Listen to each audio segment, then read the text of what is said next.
Alors, bonjour à tous, heureux de vous retrouver, chers amis, en ce vendredi 25 juin 2021, 7h12 heure du Québec. J'espère que vous allez bien, même si le bon temps est fini.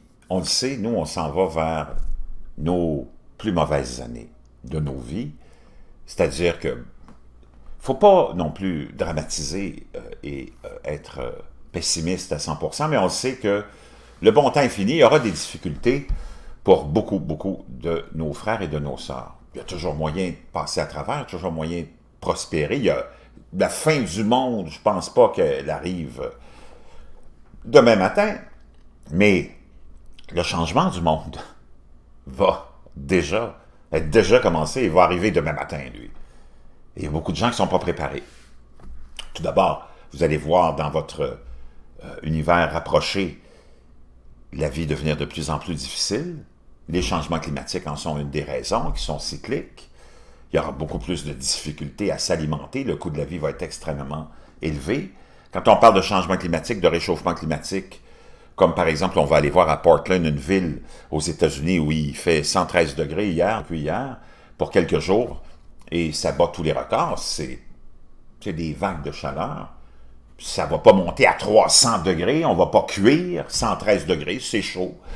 Le problème n'est pas vraiment pour nous, mais plus pour l'environnement, plus pour ceux qui, comme les agriculteurs, nous aident à nous nourrir.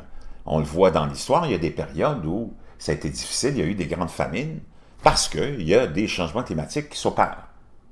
On ne va pas voir la glace fondre partout non plus. Le froid va rester dans plusieurs endroits, la neige va continuer, on l'a vu, à exister. C'est juste que c'est différent dans différentes régions du monde. Mais que globalement, la vie devient plus difficile.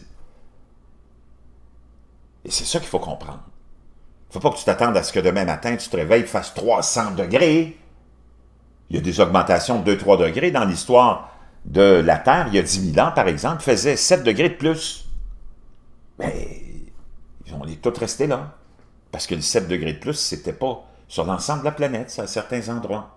Puis même avec 7 degrés de plus, on est capable de le prendre, parce que c'est pas sur la période de 12 mois hein, où il fait 7 degrés de plus, c'est intermittent. Donc, si ta moyenne de température l'été, c'est 30-35 degrés, tu peux monter à 40-41 degrés pour quelques jours. Donc, c'est rien de fatal pour nous, c'est parce que tu as l'impression que les gens, quand on parle de ça, puis qu'on nous présente ça, les gens rentrent dans une panique, et là, ça y est, on va tous cramer. Non, ça s'est déjà vécu des centaines de fois, des milliers de fois dans l'histoire de la Terre, parce que c'est cyclique. Naturellement, il y a une influence de notre activité qui vient peut-être accentuer un peu le niveau d'augmentation des températures à certains endroits, mais on ne commencera pas à bouillir, l'eau ne commencera pas à bouillir non plus. Sauf que, tu le vois, il y a des sécheresses dramatiques qui font en sorte que le niveau de productivité agricole n'arrête pas de diminuer. Pas seulement à cause de la chaleur, mais parce que dans ces changements climatiques-là aussi, à certains endroits, c'est des inondations presque constantes. D'autres endroits, c'est de la grêle qui vient tomber pendant des saisons de mousson ou de récolte, qui vient ravager, ou de plantation, qui vient de semences, qui vient endommager les plantations. Donc, il y a un niveau de productivité agricole qui a chuté énormément depuis quelques années. Ce qui fait que les prix vont être de plus en plus élevés pour se nourrir, sans compter la pandémie actuelle qui fait que les prix augmentent aussi et que tout va augmenter. On le cache souvent, cette augmentation de prix-là, on vous la cache en diminuant les quantités, vous ne le voyez pas, sauf ceux qui sont alertes et qui se rendent compte que des emballages ont diminué. Donc, c'est ça, la situation. Comprends-tu? C'est pas comme si tu vas sauter dans ta piscine et que tu vas commencer à bouillir comme un homard.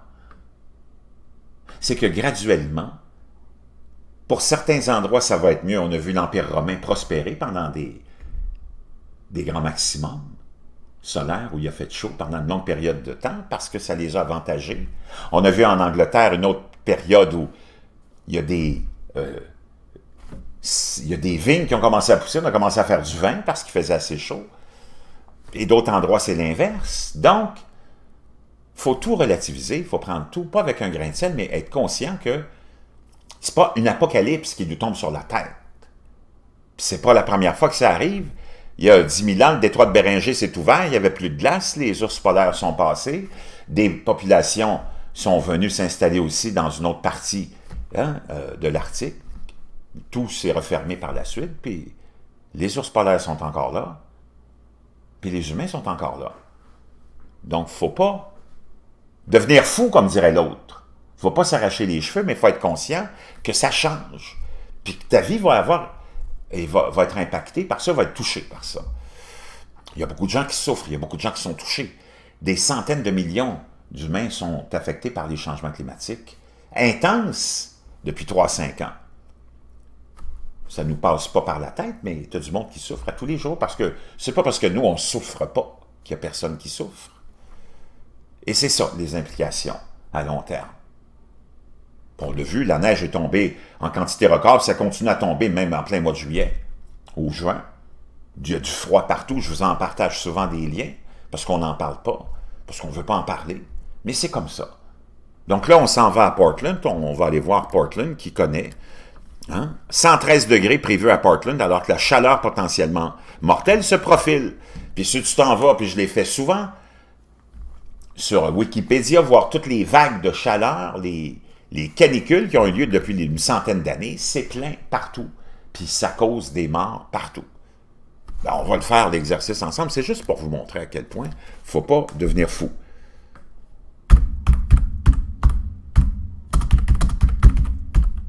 Vous allez voir que c'est pas nouveau. Il y en a. C'est plein. Je ne sais pas si on va trouver. Attendez-moi. Si je mets Wikipédia. Bon.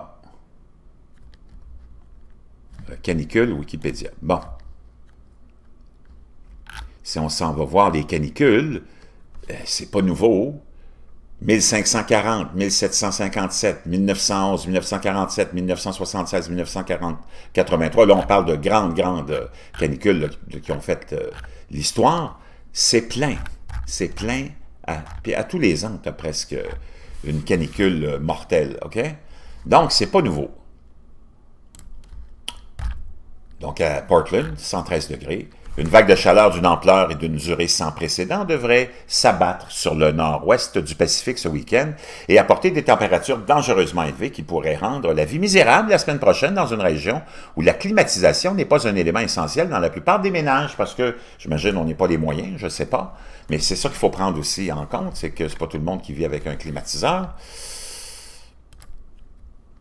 Après une période de temps plus frais, la chaleur dangereuse devrait culminer du samedi au lundi alors que la haute pression s'installe et permet aux températures de grimper vers de nouveaux sommets. Mais ça va être temporaire. Donc, voyez-vous, c'est certain qu'il y a des vagues de chaleur. Et il y a de la sécheresse aussi. Et d'ailleurs, c'est ce qui fait craindre dans l'ouest des États-Unis, près de la Californie, que, parce qu'on a depuis quelque temps des sécheresses, et là non plus, c'est pas nouveau, parce que tu as le désert aussi qui est là. Donc, si le désert est là, c'est parce que c'est pas nouveau, les grandes chaleurs intenses. C'est ça qu'il faut comprendre aussi. Puis la sécheresse, c'est pas nouveau. C'est juste que là, on en parle plus parce que la Californie est devenue populaire depuis plusieurs années. On peut parler même d'une centaine d'années et qu'il y a eu un afflux de population qui fait que quand il y a des sécheresses, tu en entends parler. Puis il y a de plus en plus de feux parce qu'il y a de plus en plus de monde. Il y a de plus en plus d'accidents. Sarah Brunner a ouvert les robinets d'irrigation de sa ferme en mars, 3 mois plus tôt. La pluie aurait dû tomber encore en Californie. Maintenant que l'été s'installe, elle et son mari envisagent de déplacer leur maigre réserve d'eau dans des pâturages afin que leurs animaux aient suffisamment à manger. Les soucis de Brunner ne s'arrêtent pas là.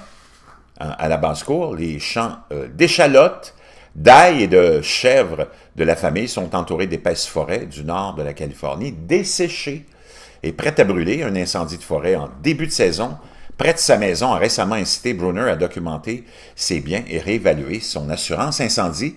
Je ne me sens plus en sécurité, cela va nous frapper durement, dit-elle. Cela ne fait aucun doute, nous allons être inondés d'incendies. C'est juste une question de temps. Donc, voyez-vous, quand je vous dis, préparez-vous, eux, c'est ce qu'ils font. Ils se préparent, ils prévoient. La sécheresse dans un habitat, donc elle sait que ça va arriver, donc quand ça va arriver, elle n'aura pas la surprise. La sécheresse dans un habitat partagé avec des ours, des cougars et des coyotes, tous à la recherche d'un verre d'eau, les animaux vont devenir de plus en plus désespérés. Une sécheresse imparable s'abat à nouveau sur la Californie et l'ouest des États-Unis, comme elle l'a fait avec peu d'interruptions depuis le début du nouveau siècle. Tiens. Près de 98% des terres des 11 États occidentaux sont anormalement sèches, et plus de 90% sont couverts par une catégorie de sécheresse, les pires niveaux des 21 dernières années d'histoire. Depuis qu'on suit cette sécheresse-là intense, les réservoirs se sont drainés jusqu'au fond, laissant des anneaux de baignoire sur leurs rives. Les rivières réduites en ruissellement déclenchent des conflits pour des droits sur l'eau qui s'amenuisent. Donc, on va le voir, il va y avoir des conflits, des guerres mondiales même, probablement pour l'eau dans un avenir très rapproché, vous le savez.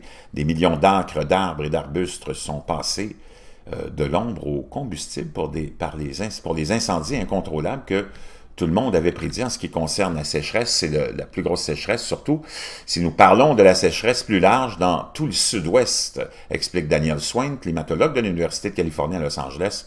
Selon de nombreux indicateurs, il s'agit de la sécheresse la plus grave jamais enregistrée. Tout ça a coûté 4,5 milliards de dollars américains selon le Centre national d'information sur l'environnement. Et les conditions sèches ont exacerbé une saison record d'incendies de forêt qui a coûté 16,5 milliards de dollars supplémentaires. Donc, on s'attend même peut-être à... et c'est assez intéressant comme article, je vais vous le laisser parce qu'il est quand même assez long. Les agriculteurs et nous on le sait, on a beaucoup de ces fruits et légumes qui nous viennent de là-bas, sont en danger, en péril. Et du début des années 1900 à la fin des années 1960, l'Amérique a investi dans des projets de stockage d'eau parce que on a pensé à ça, puis on sait que c'est une région sèche. Et là, on s'attend peut-être même à ce que cette sécheresse-là nous amène le Big One, le gros tremblement de terre, tant attendu. En tout cas, on verra, ça va pas bien, c'est certain, mais il faut prendre tout ça dans une vision plus large. C'est certain que ça ne sera pas facile. Notre temps, plutôt, disons, plus agréable de nos 30, 40, 50, 60 dernières années, pour nous, les Occidentaux, qui vivions dans la ouate, est terminé. Là, je vous le dis, préparez-vous, parce que ce qui se passe en ce moment, c'est rien comparativement à tout ce qui s'en vient, puis vous le savez, je vous en ai parlé, la robotisation, l'intelligence artificielle qui va mettre des milliards d'humains au chômage. Qu'est-ce qu'on va faire avec ce monde-là? Les pandémies, les déplacements de population. C'est parce qu'il n'y a personne qui est préparé à ça, il n'y a personne qui pense à ça. Ça va venir surprendre beaucoup de monde. Les régimes totalitaires qui s'installent de plus en plus, on le voit. Poutine, on le voit en Pologne, on le voit en Hongrie, on le voit dans plusieurs pays. Hong Kong vient de perdre sa liberté. Le totalitarisme commence à se répandre de plus en plus. Moi, je ne sais pas, mais ça sent pas bon. Je vous reviens.